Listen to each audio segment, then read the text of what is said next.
Good morning, YouTube. Offgrid Cracker. Coming to you on a gloomy day. It's been raining here for like the last week. We're finally in the summer rain season where I'm located. And that's really making it hard on the array and everything else that we do here at the Offgrid cabin. But anyway, I didn't put this video out today to talk about the solar array. I come to you to talk about rainwater catch. Here at the cabin, we have two ways of putting water into our tanks. One through the well. I have a 386-foot deep well. I go down with one 24-volt solar panel, one DC 24-volt pump, and we pump from about 100 feet. We use that water. I've tested it. I've got another video I'm fixing to put out about that. Water's perfect. It's got a little bit of iron in it, sometimes a little bit of sulfur smell, but not much. But that's not what I'm talking about today. Today is rainwater catch from the roof. We have 100 square foot of roof that's got gutters on it. I'm gonna flip that around here in a second. And we catch, well, on a 1-inch rain, we can catch both tanks completely full. We have first flush cleanouts on both sides. I actually have a hose adapter hooked to one side so I can take that water and water plants with it instead of wasting anything.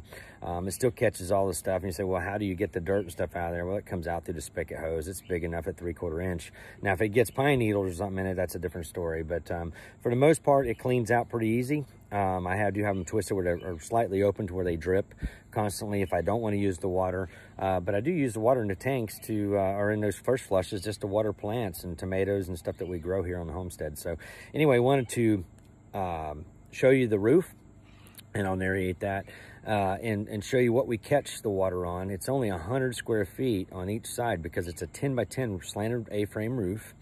With gutters, and we go down to our rain catch. And last night we got 1.5 inch rain and we filled both tanks. So I thought it's a perfect time to film and show you how we did this. This has been running for 6 years, almost 6.5 years, 7 years now. I had a tarp in one of my videos way back in the day, 2014, 15. And then I switched to this system shortly after that once we started homesteading here at the cabin. And this has worked flawless. It works really good. It's got balls or bottles inside the first flush system that float all the way up, and they plug the downspout once they get full, and it cleans out all the dirt, and then the rest of the water goes into the tanks. And yeah, periodically we have to maintenance those tanks, and somebody's gonna say, well, your tank's not black, you get algae. Well, if you get rain like we get rain in the summertime, you don't have to really worry about algae because you're constantly flushing those tanks out.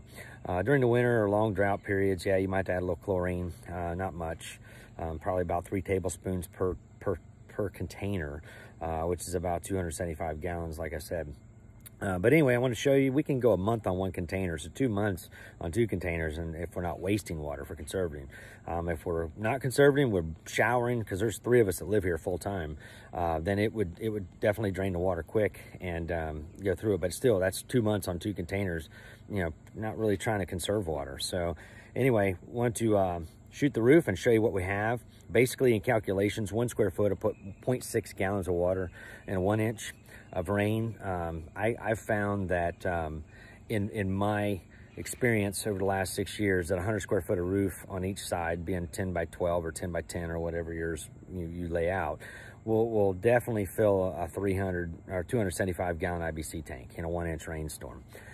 So if that's the case, you know, like it is for me, depending on where you're at, it keeps us with plenty of water. So usually I have water coming out of winter. That's a little bit of a drought time for me, and I have to pump out of the well, maybe for a month or 2. But for the most part, year round, I have enough water, and it fills the tanks like every other day here at this point in time. So anyway, let me shoot the video on the roof, show you what I got going on, and I'll come back to you.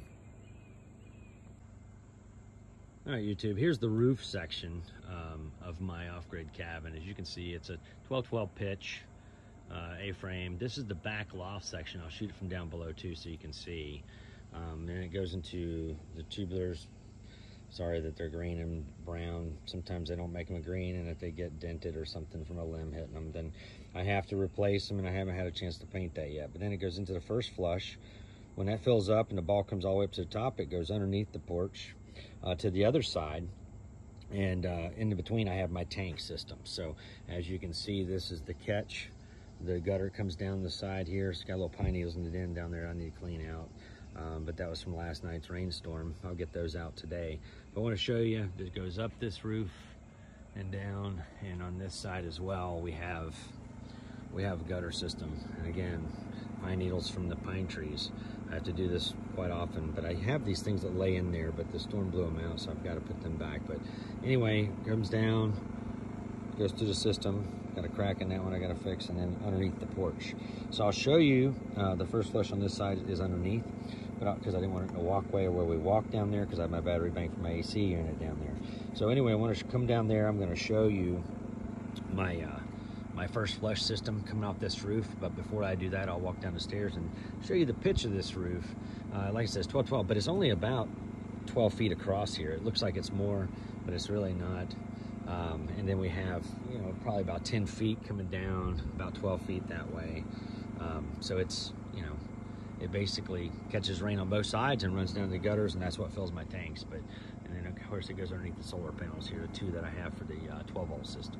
Anyway, let's go downstairs and check out how it comes down the roof and what kind of gutter system I got. So kind of give you an idea how much rain you can catch off a small gutter system. So sorry, you can probably hear my bird in the background here, but that's the gutter system right there. So it's only, you know, about 10-12 feet long, about 12 feet long actually, and it goes all the way across, and then comes down, of course, and then runs into my two tanks that way. And you can see that, well, we all showered this morning, running water, washed dishes and everything else, but that tank's completely full. This tank's almost full. And then of course the first flush here, the connections on those two sides, and then the flush on the other side with the hose nozzle, so I can actually water plants or spray off the deck or whatever I want to do. So anyway, let's go down here underneath and show you what I got. Don't mind the mess and some of the maintenance I have to do, because always maintenance at Offgrid cabin. Anyway, I've got it strapped up underneath there because during a storm this can get quite heavy. So anyway, let's go down here and take a look at the tanks. All right, YouTube, here's the tank section of my water catch facility. Don't mind the stuff sitting on top. We pick up pine cones and we sell them and stuff. But anyway, here's a transfer pump from tank to tank if I need to use it. We are plumbed in at times together, but right now I've got this hooked up just to watering because we're getting so much rain every day that the tanks stay full. So I really don't need both tanks hooked together simultaneously. But anyway, I wanted to talk about the flush system. So anyway, as you can see, it comes in from the gutter, goes all the way across, comes in from that gutter. Yeah, the first flush there, that's got the lid that you can probably see that you twist and it leaks out and drips out constantly. Once that gets full, once that tank gets full with the ball, it comes across, puts the water down in the tank. The center section is open from any water that bypasses or any trash that might float by. Now I did have a catch thing in there, but what I found leaving that open is it gets rid of the pine needles. If any pine needles carry across, they'll come out that instead of making that catch, because they're flowing straight, and then instead of turning and going down, they'll flow across there. So in a good rainstorm, it'll push all that out too. But also it allows it to breathe and come out that hole. So the water comes in, fills quick, has an air escape that way, air escape this way. So when it comes down, fills the tank, the air coming up pushes out this vent pipe or overflow tube. So when it overflows, it comes out and goes on the ground. Now I probably need to extend that out a little bit because it's pushing a lot of dirt out here, as you can see, or even, you know, a lot of holes it'll make if it's raining heavy on you. But this one just has a straight pipe. I don't have the elbow on it, which I've been testing this out because this will blow straight out on the ground and it gets a little further away from the cabin. And you can put like one of those drainage runoff things from a gutter that, well, right where that hits, and it won't burrow a hole and it'll actually keep on running out. So several options you can do, but anyway, this system works great. It's been in the works for 6 years. 275 gallon tanks, 2 of them. I run a family of 3 full-time, showering, washing dishes, you know, there's both sinks, bathroom, brushing your teeth, the normal. Now we don't have a flush toilet in this cabin. We have an Nature's Head composting toilet, and I'll do a video on that soon. So we don't use water to flush our toilets. If we did, we might have double the consumption, because, you know, toilets, even the low flush systems, I think, are like 1.6 gallons. So we don't have a flushable toilet, so this is all the water needs that we have, and it works great. So anyway, comes in on this side. I have a short little flush, and you say, well, that's not very big. Well, I have this open usually with a hose on it, I've taken it off this morning to make sure it had nothing clogged up in it. But I leave this open. I leave a hose attached to this when it does rain a lot, and I can put it, a soaker hose, and I can put it down in my plants, and it will actually water the plants, or it'll actually catch into the another barrel that I have on the side and actually save that water for the plants. So it depends on, if the plants are extremely dry. Usually if it's raining, you're not watering your plants, I get it, but I can put it in another barrel from there, and it will actually store the water for me until I'm ready to use it for the plants. So anyway, I can change this out. This is not glued together. If you get the right pipes, you can stick them up in there, and they will stay fit during a rainstorm. If they do come out and you're getting lots of rain, no big deal. This was glued, but as you can see, you can jiggle it and move it. Those are not glued anymore. Over the years, I've kind of broke them free, because you really don't want them glued. You want to be able to take that apart and clean it if you have to, or whatever the case may be. And if you got the proper distance cut between that, it'll actually have a little bit of play to where you'll push down the tank to get that wedged in there, and then you can spin it to thread them into those caps. As you can see, we put a little Teflon tape on there and thread them into the top of these tanks, and it works out perfect with those 2-inch threadable couplings. So you can see that side over there is done the same way. Anyway, the tanks work great. Like I said, no need to cover them black.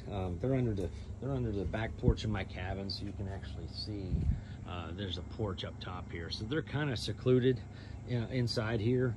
I'm going to put gates on here to close them to this post, so you can't see any kind of configuration or the water filtration system or anything like that. But anyway, this system works extremely well. It's been in operation now for a little over 6 years. Plenty of water, and like I said, if I need the water to come from the well, it goes out that way and comes in, and I can pump into these tanks that way. But this system is just strictly for the rain catch. But I always have everything in this cabin, since we live here full time, is a dual system. That way, if one goes down, you have a backup. If you don't have a backup plan, when you do build an off-grid cabin, you will have problems. You'll have down days where you can't take a shower. You'll have down days where you can't have a hot shower. There'll be down days where you don't have a way to cook. I mean, these are all things that you will experience in off-grid homestead or off-grid cabins. So you have to make it as comfortable as possible, like you're used to in a normal house. And so if you have a backup plan to a backup plan on everything you do, 2 sources of water, 2 sources of heat, like we have a propane heater and we have a solar heater for the water. When you do those things, you always have the comforts of home and the luxuries of home that you're used to having, and then you don't feel like you're living off grid at all. You feel like you are self-sustainable and able to live just like you did before, without all the bills and the craziness of living in town. But anyway, this is Offgrid Cracker signing off. I want to show you our water catch facility. We do have a low pressure head shower. It's like 1.8 gallons or 2 gallons a minute rain head shower that we have in there. But anyway, these 2 tanks will last us about 1.5 to 2 months. Depends on how bad we're wasting water. As you can see there, it's down about 4 inches, but we filled up the chicken coop. We all 3 showered this morning. We did coffee. We ran the water and some other circumstances, like the dishwasher, it ran this morning. We had the laundry machine run today. So when we have a extra lot of water, we try to utilize that water to bleed it off, because we're going to get more rain coming and we're going to fill them right back up. So we try to plan our activities according to that. So don't mind all the stuff, wasp spray, different chlorine and stuff for the treatment if we have to, that I leave up here, and transfer and pump coil up there. I leave that in case I need it, and there's no sense in storing it, because you will pull stuff like that out if you do need it. But anyway, Offgrid Cracker, support us, like us, give us a thumbs up. Please support our channel. We have a Patreon account if you'd like to donate to any of the projects that we do here on the Offgrid cabin. We've been in existence before anybody was doing it. We should have stayed with making YouTube videos and teaching, but some personal things kept us out for a while. But we're back, and we're excited to share with you how we've been living for the last 6 years self-sustainably. So anyway, Offgrid Cracker signing out. See you on the next video. Give us suggestions on what you'd like to see on the next video, but this was our rain catch video. So look forward to the next one. Thanks.